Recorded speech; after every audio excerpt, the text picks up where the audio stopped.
Hello everyone. This is Phionne, your favorite realtor with Quality Housing Solutions.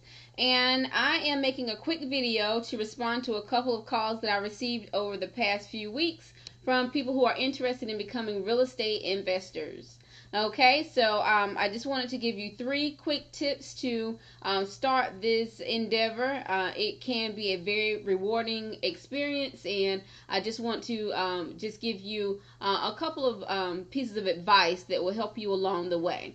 Okay, so the first tip that I would like to give you is to educate yourself. Okay, and it doesn't take a degree or anything like that to get started. I would first start with a couple of beginner books just to get you in the right mindset to become a real estate investor. The first book that I would recommend is an older book, but it's a really good book just to get you into a proper mindset. The name of that book is Rich Dad Poor Dad by Robert Kiyosaki. You can get that book at your local bookstore, or you can purchase it off Amazon. And if you don't like reading, you can also get the audio book and listen to it to and from work. It's a great starter book for people who are interested in creating that residual income. Okay. The second book that I would recommend as a part of educating yourself is called Millionaire Real Estate Investor by Gary Keller. Okay, that is an excellent book that I would recommend as the second step to getting a little bit of education, informal education around real estate investing. Okay, and the third thing that I would recommend you to do is to join biggerpockets.com. That is a community of other investors where you can chat and ask questions to investors in your area, or reach other investors around the country to ask, questions to your heart's content. Okay. Bigger Pockets also has a great podcast, and they have like 200 episodes that you can access on YouTube as well. So Bigger Pockets is a great resource for beginner and experienced real estate investors. I still go on to Bigger Pockets to ask questions sometimes. So that is my first tip: educate yourself. The second tip is consider what I call, and what a lot of investors call, house hacking. Okay? House hacking, you may not have heard of the term before, but it's a term for investors or people who want to get into real estate investors. Is a way that you could do it without having to have so much money to start. Okay, now generally to purchase an investment property, you have to have 20% down if you're getting financing from a bank. Okay, they're only going to give you about 80% loan to value, and you have to come up with other 20%. Now, if you don't have the money, then house hacking is an excellent way to start. Okay, so house hacking can be done if you currently own your primary residence. The first way that you can get into house hacking is to, instead of selling that primary residence when you're ready to upgrade, you can keep your primary residence as an investment property if the numbers work out.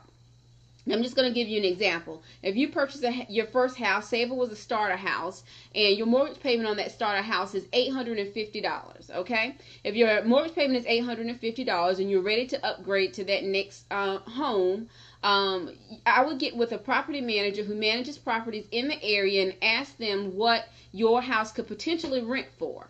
Okay, if the property manager tells you that your house could potentially rent for, say, $1250, okay, you will take the difference between that $1250 and the $850 that you pay, and if that amount is enough for you, then you could keep that property as an investment property. Now, I'm not going to say that the amount between $1250 and $850 is going to be the amount that you put in your pocket, and that's going to be the end of that. That's how much you net.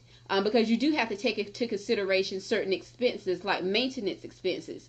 You want to have a maintenance fund just in case you have things like the AC go out, or you need a hot water heater, or those types of things. Okay, so you need to put aside a little bit of that money for maintenance expenses. And if you don't want to have anything to do with the tenants and you want to hire a property manager, you will also need to take into consideration that property management companies are going to take about 8 to 10 of the gross rents that are collected as their fee for managing your property.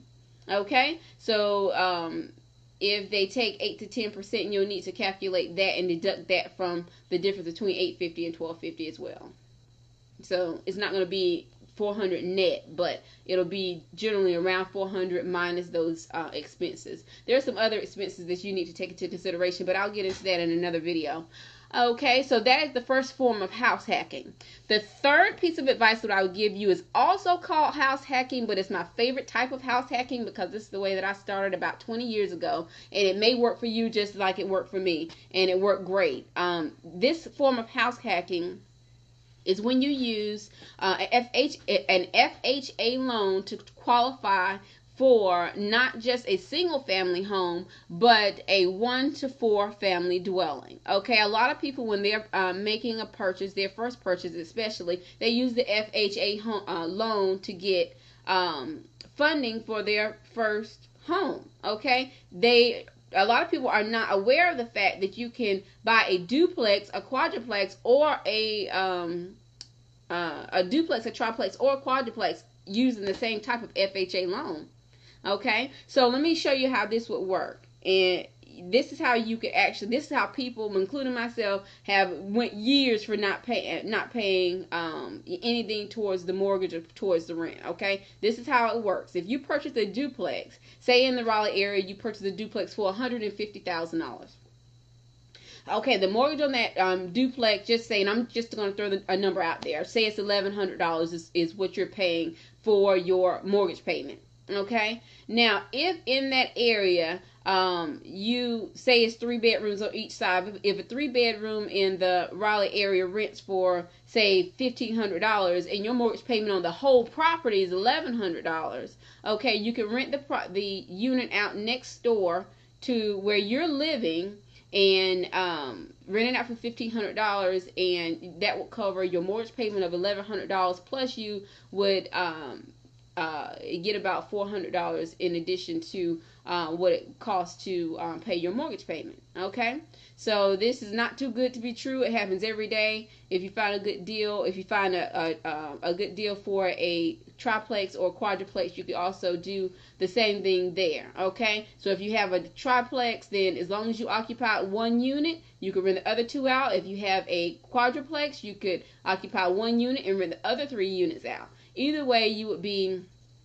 earning money. You wouldn't really be earning money. You'd be making money, residual income, and by living in one of those units and renting the others out. Okay, so to make a long story short, investing in real estate is an excellent way to make residual income. You just have to work with a realtor who's experienced, a realtor who can help you through the process of starting your real estate portfolio. So hopefully these 3 tips helped you. If you have any other questions, feel free to reach out to me. You can give me a call at 919-637-1966, or you can reach out to me on my business Facebook page via chat, and I'd be happy to chat with you and see how I can help. All right, until next time, thanks.